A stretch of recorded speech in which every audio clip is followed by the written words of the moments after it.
Good evening and welcome to NAS Watch.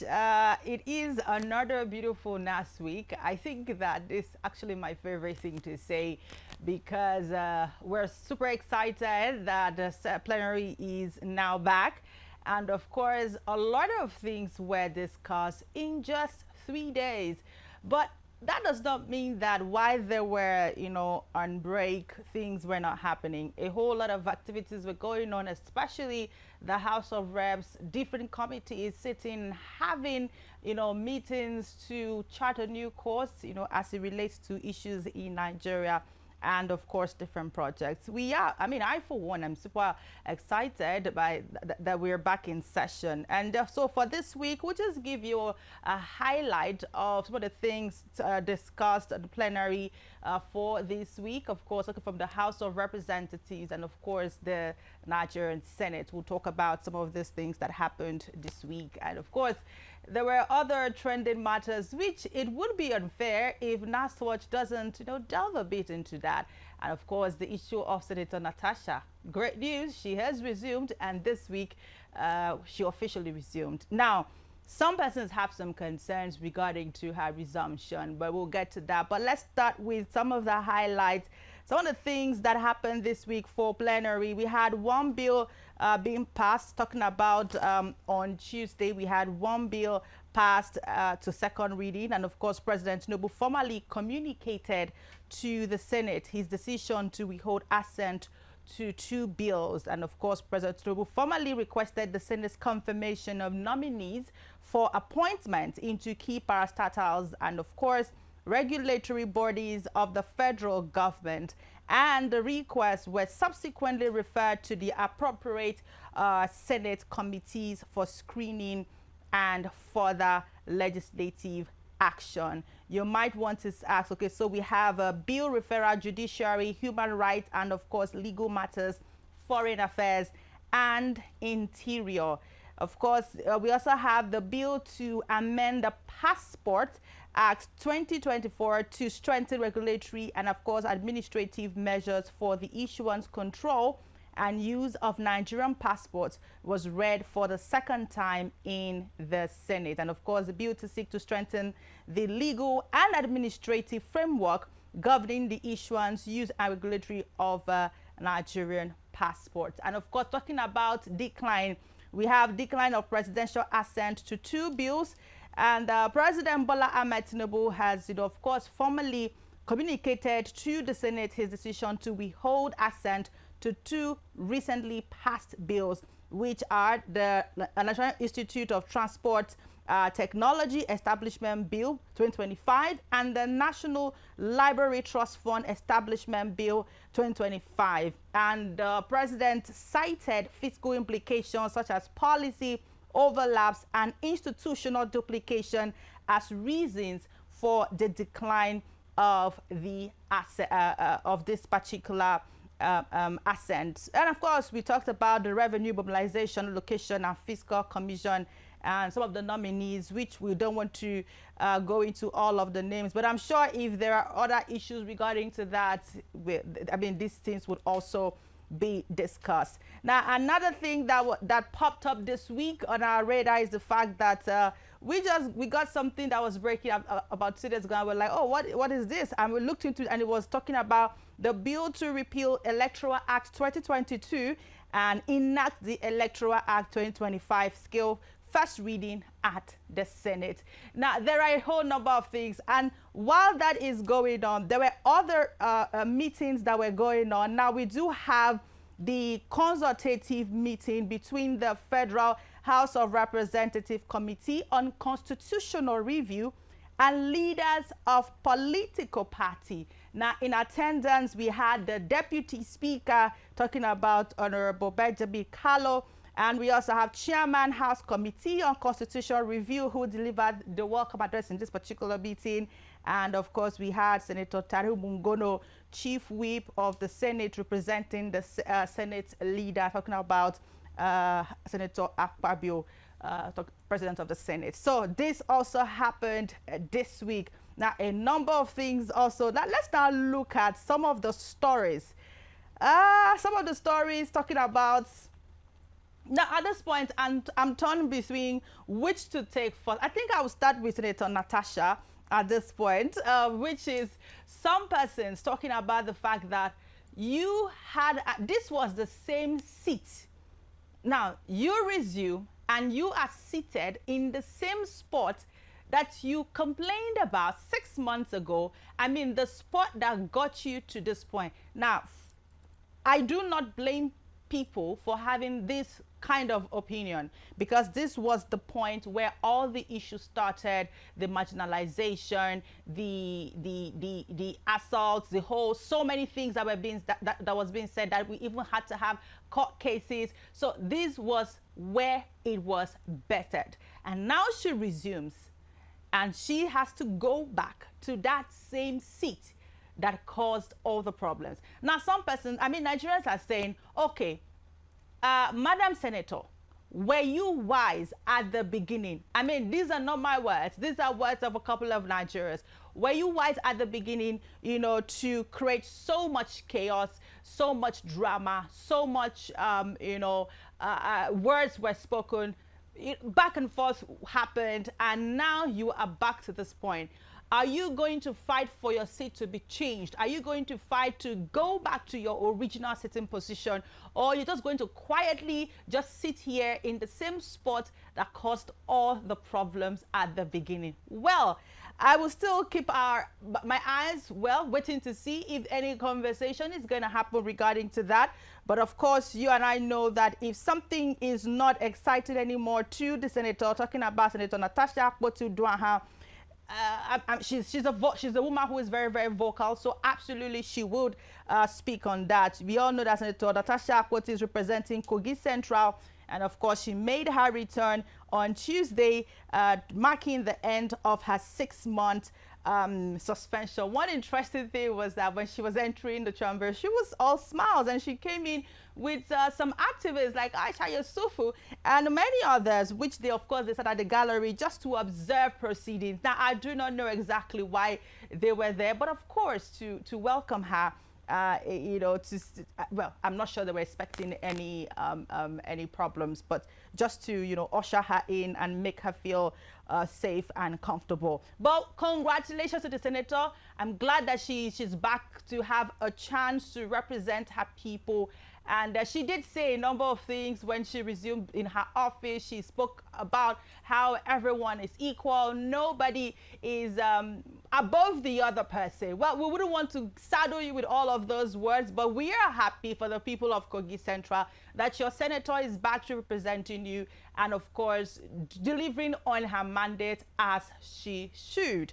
All right, let's now move away from there and talk about other issues regarding to the a 10-year passport ban for Nigerians convicted abroad.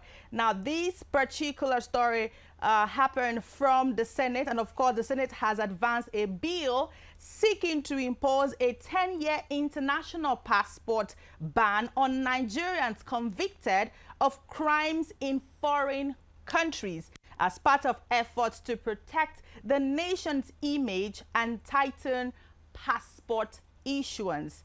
Well, the bill has scaled second reading. This happened on Tuesday, and of course, it received unanimous support from senators after being put to a voice vote by the Senate President, Godswill Akpabio.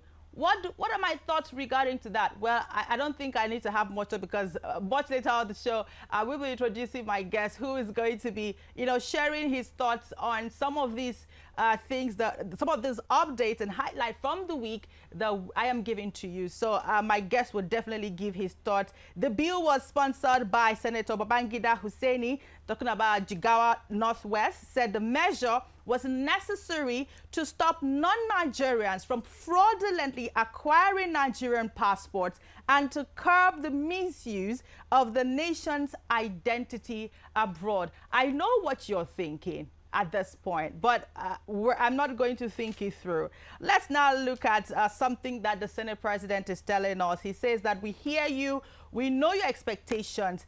And of course, he's saying that they are going to do everything they can. And he says that he promises that the 10th Senate is going to be open, accountable, and of course responsive. Now, the Senate leader affirmed his commitment to assuring that the 10th Senate remains open, accountable, and responsive to Nigerians. He made the pledge while addressing lawmakers at the resumption of plenary after a 10-week recess. In his welcome address titled "Steady Hands for a Great Nation," he said to the citizens of Nigeria, "We say this, we hear you, we know your expectations. You ask not for excuses, but for results, not for noise, but for substance. The Senate will remain open, accountable, and responsive. We will not shrink from scrutiny. Indeed, we welcome it for accountability. It is the lifeblood of democracy. But it must be clearly understood the foundation of every democracy is its legislature. Those who seek to weaken legislature, in truth, seek to wreck the structure of democracy itself." These were the words of the Senate leader. Well, this is the part where I now have to move a bit and talk about that very important issue that is sitting just right here.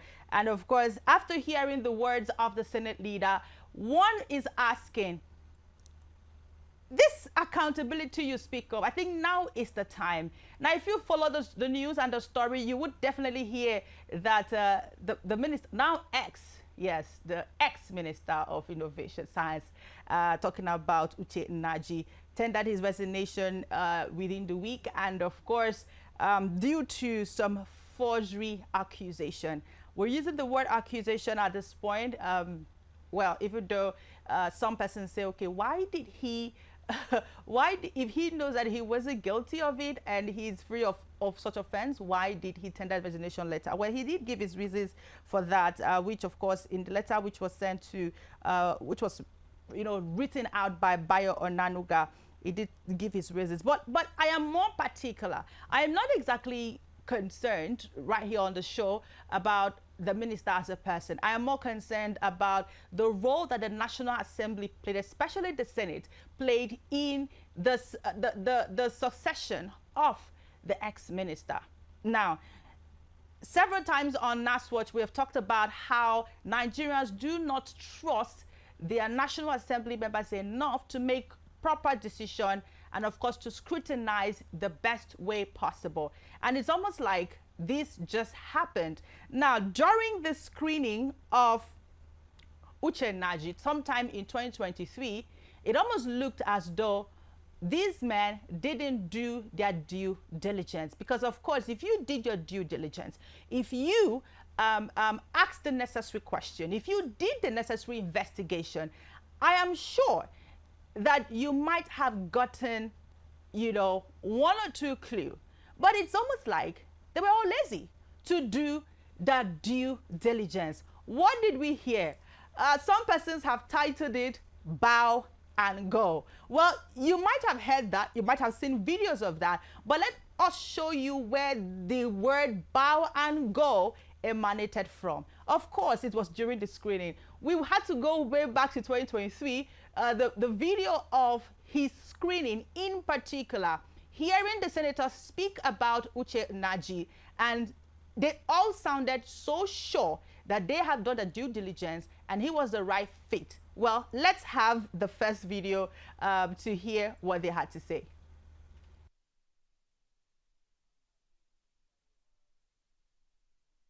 Nnaji asked him for us to clear him, and I thank God he's going to feature prominently by the special grace of God in the National Executive Council. At this point of our nation economy, we need this kind of young men that are very vast in all areas of operation. He's vast in the industrial area, oil and gas, construction, health, which means if we find him in the National Executive Council, he will brainstorm effectively and make the necessary contributions to read in between the lines, and let's clear him for him to represent his state and entire Nigeria in offering the best that will move our country to the highest, greater heights. Thank you, Mr. Senate President. Okay, so you could hear him say, oh, looking at his antecedents and, his records, it's best we just clear him.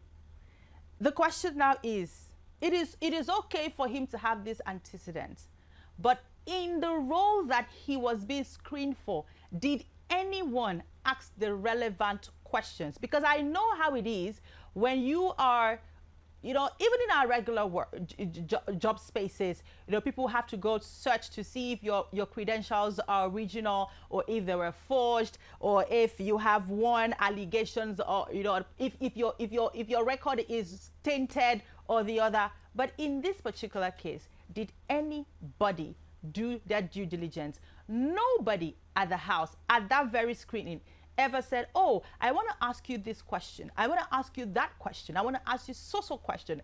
Everyone just felt like, oh, he's the right fit. Now, which makes me want to ask this very important question.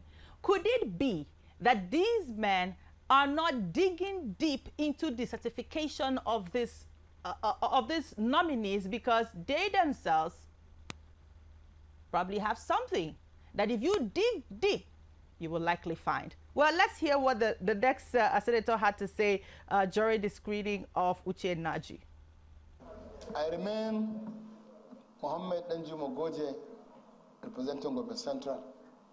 Mr. President, I stand to strongly recommend Chief Uche Nnaji for confirmation as the Minister for the Republic of Nigeria.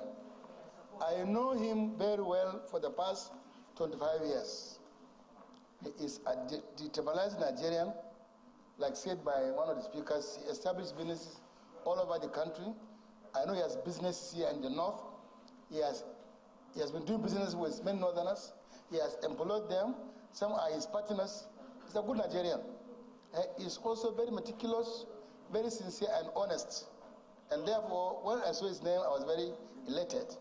And I'm happy for whatever ministry Mr. President takes him to him. He will do very well, and I'm sure that he will not disappoint us. Okay, he's very sincere, he's very honest, he's very meticulous, but not meticulous enough to know that he's using a forged result in the position that he was being nominated for. I'm going to pause on that. So, well, Nnaji's resignation comes amid mounting scrutiny over the authenticity of his academic credentials, though he has continued to deny any wrongdoing. Well, President Tinubu thanked him for his service and wished him well in his future endeavors. That was contained in the statement that was put out by Bayo Onanuga. Now, Nnaji was appointed in August 2023, and he tendered his resignation letter expressing gratitude to the president for the opportunity to serve Nigeria. He also stated that he had been a target of blackmail by political opponents. Well, this is the point where I would, we still have a number of things to talk about, but I think at this point, I'd like to introduce my guest. I have Dr. Khalifa joining me virtually to talk about some of these things, and then we'll look at other issues that were brought up in the House of the National Assembly for this week. And let's get to hear his thoughts regarding to the Uche Nnaji situation as it relates to the National Assembly and its screening process. Can we trust our National Assembly to really scrutinize and screen credible candidates who are going to be occupying various positions? We'll go on a very short break. When we'll come back, Dr. Khalifa will be joining us.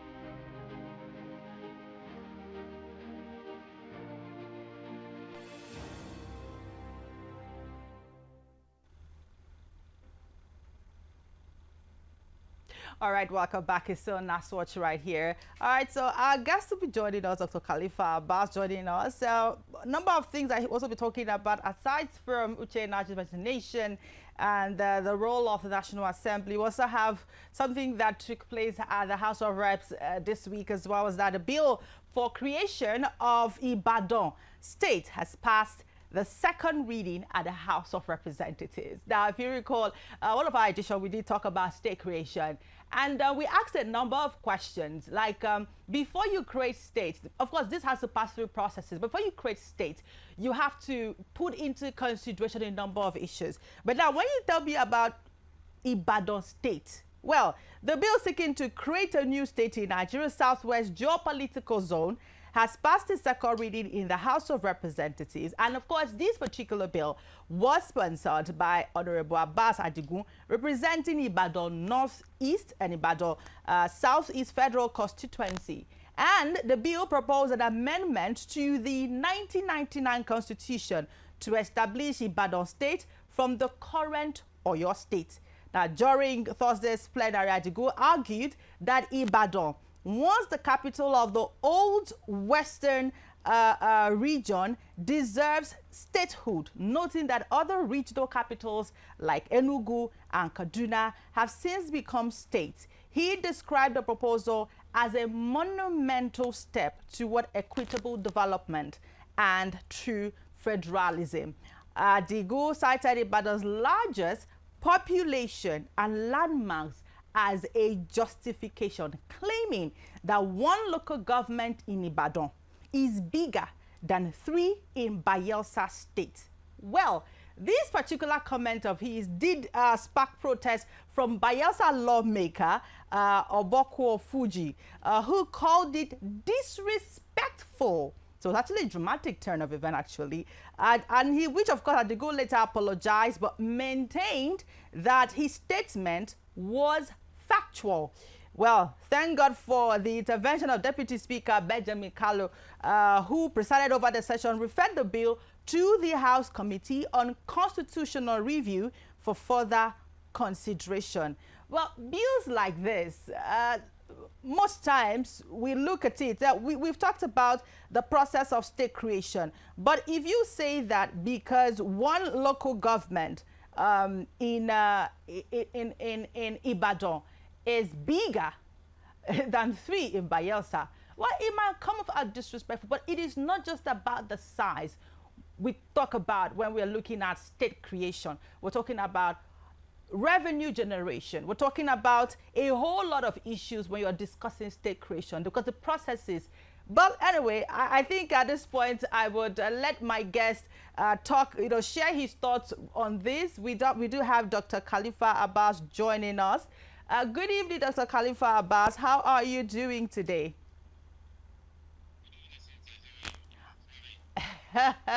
Well, I'm sure you've been following some of the stories we've been sharing this evening. Yeah, I've been following. All right, so I think before we talk about the state creation and the drama at the House of Reps, comparing the Ibadan, to Bayelsa, let's talk about the resignation of the ex-minister, talking about Geoffrey Uche Nnaji, and the role that the National Assembly played, and if Nigerians can still trust their judgment. Well, I think to me the whole misconception would have been avoided if the work that was supposed to be done was actually done in a mannerful way. This is not what we're supposed to be having now, at almost 2 years in office, if I'm correct. It's something that should be checked before now, and to even make sure whether he was actually ready with his documents and everything to make sure he can actually be a minister of this particular country or this great country.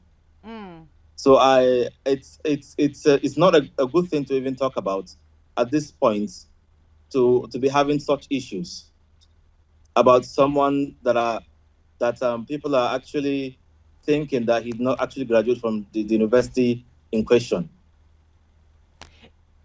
but Dr. Khalifa, the question now is this: if we're talking, I mean, the minister is just one in a long list of so many leaders Ministers. in Nigeria. I mean, Yeah. currently serving, currently holding positions that do not have any account of their certification. And for some, it's either they never passed through that particular institution, or they just went and, you know, got it like you just go to buy a akara by the side of the road because you have the money to do that. Now, Yeah.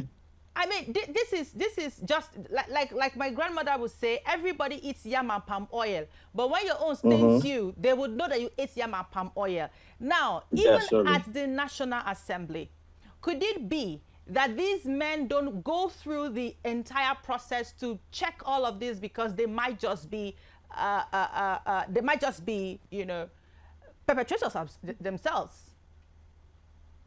But the reason why I actually went back to how he was nominated and how he passed all the screening from the beginning is because that is the only way that every single representative, either a senator or a member National Assembly or a member State Assembly or any position that will be given, as long as it's government position that requires you to have those certifications before actually being in office, it's something that should be checked and go through before giving the positions. So you can never tell who is who. You can never tell who actually went to school or who didn't go to school. You can't tell. That is why we have the certificates to actually present it as a requirement of that particular office. So the job is being done the way it should be. We're not going to have any misconceptions about anything like this going on. So the ex-minister has said that this is just a blackmail by his opponents or detractors, as they want to put it. Do you think that if this wasn't revealed, he would have served throughout the number of years he is supposed to serve? And what would happen to the credibility of our institutions? Because we're also hearing that, the chancellor who gave out that, who actually, you know, previously said, oh, he was cleared and he finished from here, that one will also be serving her own punishment. Now, this is for the school to handle. We're talking about as Nigerians now. If this was not revealed, if this actually did not play out, we would not have even known. He would have just simply said, oh, I'll finish from this school. And there are a lot of institutions that cover up politicians like that, cover up our leaders like that. This is not the first time this is happening, but this is almost like the first time we're having someone who wholeheartedly just tenders his resignation letter in the midst of this. Do you think that the president took a very decisive turn with the ex-minister because he doesn't want to ruin his reputation? Well, the question, if I'm to get it straight, it's whether he's actually going to resign, even if he has this resigned particular... already. No, I'm talking about the question you asked me. Yeah. Whether he's not going to resign if this particular issue was not revealed. Is that the question? Yes. Well, I don't think he would have resigned if there is no issue of such at the table. Because if he wanted to resign for any other personal reasons, as he said, why didn't he resign way before now? Why now, at the middle of this particular issue of an investigation about him, about his confidentiality of his certifications? Are you getting my point? Yes, I get your point. So I don't think he would have resigned if this issue is not actually on the table as we're discussing it now.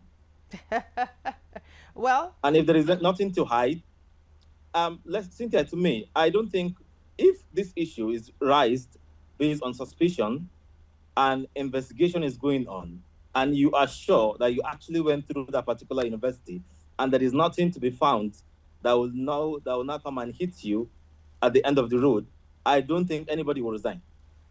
Not because of any other opponents, because every single politician that actually come out to participate or to look for an office or electoral office, then he knows that there are people that don't want him to be in that particular office. So he cannot tell us now that it's now that he's realizing that people are actually after him, and that's why he decided to resign for his personal reasons. I don't go on with that. Okay. All right. Let's now move away from there and talk about Senator Natasha. She has resumed, and as well as we see it to happen, she is still maintaining the same seat where the entire problem started from 6 months ago. Do you think, as some people are calling it, do you think it is penny wise, pound foolish? Do I think what? Sorry, the network. Can you hear me, Dr. Khalifa?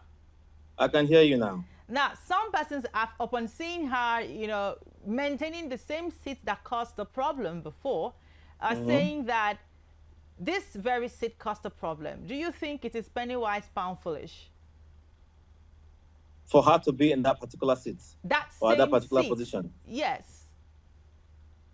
Well, I think they have all learned their lesson now, going forward. So I don't think it's actually the issue that happened or that occurred. It's actually going to repeat itself now. I doubt that. So I think she can still maintain that position in a respectful way that will not cause this kind of alarm. No, but that was the same seat that she refused to sit at the beginning 6 months ago. That was the reason she was given. That was the same seat, and she was talking about being marginalized, talking about, and that was the foundation, that was the public foundation that a lot of Nigerians know. Noticed. Oh, I don't want to sit here. This is not my seat. My seat was changed. Oh, this is not my original seat. And that was the root cause of all the other issues that followed through. But now you are back 6 months after, and you are on the same seat, Madam Senator. And people are asking, I mean, what then was the essence of the entire brouhaha? Well, like I told you, I think they have all learned their lessons and what it cost them by now. So I think now they're actually more matured in terms of making such decisions. They should understand that the main reason why they're actually at this particular position is because they have roles to play. They have responsibilities to Nigerians. They were elected to actually be doing a lot more than having issues on seats. You understand my point? So I don't think now the seat will be an issue to her, which is why you see her at that particular seat now. Well, we do hope that no other issue arises. Let's now move away from there and talk about President Tinubu seeks lawmakers' approval to raise $2.8 billion for budget and, of course, infrastructure. Now, he wrote to the House of Representatives seeking approval to raise this particular amount from the international capital market to finance part of the 2025 budget deficit and refinance Nigeria's maturing Eurobonds. And, of course, he also requested authorization to issue a $500 million debut sovereign sukuk to fund critical infrastructure. Now, the letter, of course, we read in the House by the Speaker, Basajujin. This particular one happened on Tuesday's plenary and stated that the request aligns with sections 21, subsection 1 and section 27, subsection 1 of the Debt Management Office Establishment Act 2003. Now, the president has explained that borrowing would fund provisions of the 2025 Appropriation Act and, of course, refinance the $1.118 billion Eurobond due in November 2025. I'm sure you're wondering, another borrowing money issues coming from the president to the House. And it's almost like nobody's asking him questions. All they just do is move, move, and move. Where do you stand in all of this, Dr. Khalifa? Well, I don't think borrowing more and more and more is the only solution for Nigeria and Nigerian citizens and the government itself. And based on the money we borrowed before even this government, at Buhari's government, And afterwards, we get to understand, all after borrowing the whole lot of money, it was not put into good use, as it was actually requested from the request of the money from the beginning. So I don't actually go on with this. I don't support much borrowing without seeing results. If the government said they're going to borrow money for this particular project, and they have borrowed money before, how many projects have they completed?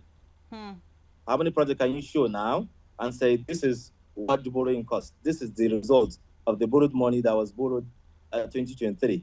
How many can you show me now? So if there is none to show me, if they are all in progress, why can't the government wait for the progress to be shown to its citizens so we can actually believe that they are actually working to make us a better nation? Well, one thing that comes to mind is the fact that the president might bring all of his requests and demands, but then isn't it where the National Assembly falls to, you know, put him in check, ask the relevant question, instead of just having closed door meetings, and before you know, you come out and the next thing. Because what we always see happen is that when it comes to requests and demands made by the presidency, the House of Assembly do not waste time in, you know, passing this. Before you know it, first reading, second reading, before you know, poof, it's moving. And it leaves some of us wondering, why then are you there if you cannot ask the necessary questions when the president makes these requests? I mean, these questions you're asking now, Dr. Khalifa, I think it's one of the questions that we expect that the House of Assembly would ask, instead of just, you know, accepting everything that the president brings. Do you still think that we can be able to you know, trust our National Assembly to deliver? Because I mean, just this week as well, the Senate leader did make a statement where he said, we hear you, we know your expectations, we're going to be open and accountable, we're going to be this, we're going to be that, we're going to have a responsive 10th Senate. But when it comes to borrowings presented by the president, we don't see them being responsive as the people expect them to be.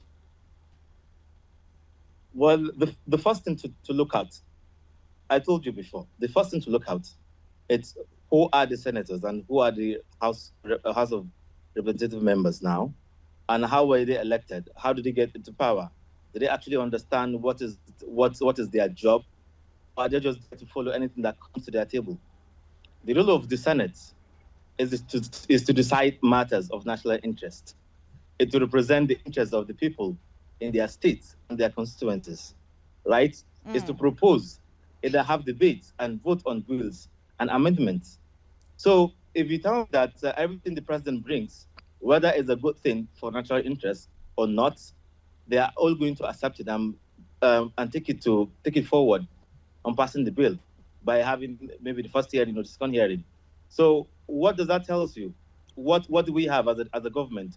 What do we have as a nation? Because they are there to protect our interests. They are there to make sure that everything that is going to be brought to them is actually something that will defend national interests and increase citizens' well-being or infrastructure or anything that will add value to what we're doing or why we're even living in this country at the first place. So, but most of the things that happened are not going that way. Once they submit the bill, if they have interest on it, not national interest, if they have personal interest on it, then all the bills are going to be passed. But if there is no interest on it, it hardly gets to be passed, because some of them don't actually care about their citizens. They don't actually care about their constituencies. They're just there to make themselves more richer and more richer. Most of them. I'm not saying all of them. I know there are people law-abiding that are doing their best to make sure they increase the livelihood of their citizens. So I'm not talking on behalf of every single person, but those people who don't care about whatever, we're actually going to benefit as we being the citizen of this country. So you always have to understand. Yeah. Go ahead. So you always have to understand, how did we get to vote them into power? And I keep on saying this. We are making mistakes all the time. We make mistakes before, we repeat it again. We voted for the same people into power, during 2023. Now it's 2027. It's time to actually decide on who is going to represent you. Because anyone going to National Assembly or the Senate is there to serve the people. He's there because we exist. We voted for him to go there and defend our interests and increase our well-being. So you should understand, as you guys being the voters, to make sure you're going to vote someone who you believe will increase your livelihood. Dr. Khalifa, not just because he's contesting. Aren't you also a voter? You say we the voters. Aren't you also a voter, Dr. Khalifa? I am, which is why I'm making better decisions towards voting for the leader that actually lead me at my constituency. Yeah, I just have one last question for you, Dr. Khalifa, before we run out of here, which is the fact that some persons are, of the opinion that our National Assembly are one of the laziest in the world. I mean, we go on breaks for like 7 weeks thereabout. We come back and we just work for like, let's say how many weeks, and then before you know it, you're going on recess again. And sometimes some of the things you pass, once you're back, plenary, you're asking yourself, how does this really affect the everyday Nigerians? Some of the bills being passed, when you look at the breakdown of some of these bills, you always ask yourself, okay, the breaks you guys went on, did you actually use it to go into your constituencies to really interact with your people and know what they are looking for, know what they want? Or you just use the break like the word is break, like you just went on break. You didn't really go into your constituencies to interact with your people. And so, because if they were doing this, I'm sure that by the time they come back in, to session plenary, they would have more issues of national importance to talk about. They would have more things to deliberate that really affects the everyday Nigerian. So do you think that this, from where you stand, do you really see them as lazy as some Nigerians are thinking right now? Well, I wouldn't call them lazy, because if they're lazy, they wouldn't have actually gotten to the seat they are. So they are not lazy in terms of what they are looking for. Okay. But they get to understand that the people that are voting for them don't actually know their values. So they're actually going to vote for them, whatever kind of character they actually showcase to them. Because I doubt if there are people at that particular level you mentioned, in the National Assembly or the Senate, that actually mostly comes back to their constituencies as many times as possible. I know a lot of people that actually get to go back to their constituencies to meet their people. Like which one? Which of them? Which of them? I don't think it's a good idea to always mention names of people. I told you, it's this is something we talk about, and people that I'm talking about know themselves, and people that are not going back to their state know themselves. You understand my point? Okay, even though we would appreciate, I mean, it's good we call them by their name so that they get to know that, okay, you're not going back to your people, you're not interacting with your people, you're not, getting to hear what your people want so you can serve them better. I mean, it's good for us to mention these names. Don't you think so, Dr. Well, Khalifa? let me make my point. I'll come back to this. Okay. What I'm trying to say is, if the voters know their values, if you elect a member or a senator, and after these 4 years there is nothing to show, you shouldn't vote him again. And if a member or a senator doesn't come back to the constituency to actually get to understand what his people are going through, so I don't see the need of him being there. So if we get to elect him again, you are cooking your soup. You understand me? And for what you asked me about mentioning names of people that are actually going back to their constituencies, I'm not here to pass judgment on anybody. I'm here to point out the issues we are having. So for those who actually go back to their states, know themselves. For those who doesn't actually go back to their states, know themselves. And I believe they're all watching this as them being part of this show, being part of their show.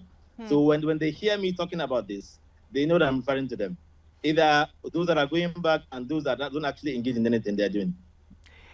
Okay, we would take that from you, Dr. Khalifa. Even though you're being a bit diplomatic, but no problem. We will take that. I can't hear you.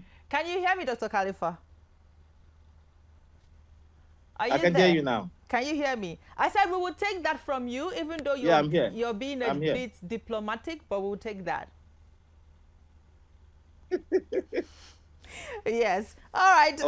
I hope the message gets to them. I hope the message gets to them. Absolutely. Absolutely. All right. We do have a number of things I would have wanted you to share your thoughts on, but our time is fast spent. So maybe we'll keep that for another day. The creation of Ibadan states was actually something that came up on the floor of the House of Representatives this week as well. And well, state creation is a whole big conversation that we can't even begin to dissect right now on the show in the little time that we have. So maybe another time we'll get to talk about that. Thank you so much, Dr. Khalifa, for joining us on the show this beautiful evening. Thank you so much for having me. Thank you so much. And that's the much we can take. And that's the much we can take on NAS Watch this beautiful evening. We were supposed to have Honorable Benila on the show this evening, but unfortunately, we couldn't get to her. So, but apparently, or rather subsequently, we'll be able to have her on the show probably next edition. And of course, there are a couple of persons who are going to be featured on the show. So just keep your fingers crossed. You never can tell. You might just see your representative and you have the opportunity to ask all of the questions that you have in mind. And questions the top question would be, why are they not interacting with their constituents to really know the demands and that which they lack? Anyway, don't forget that you can follow our conversation on all of our social media platforms, on Facebook, on Instagram, on X, on TikTok, we're also there present. And of course, you can watch this episode again on our YouTube channel to be right there. There'll be a repeat of NAS Watch on Sunday at about 7 o'clock. And of course, you can always ask your question and let us know that which you want us to talk about, or whichever representative that you want us to follow through. My name is Cynthia Agbo. By 8 o'clock, the news comes up. Until then, have yourself a wonderful evening ahead.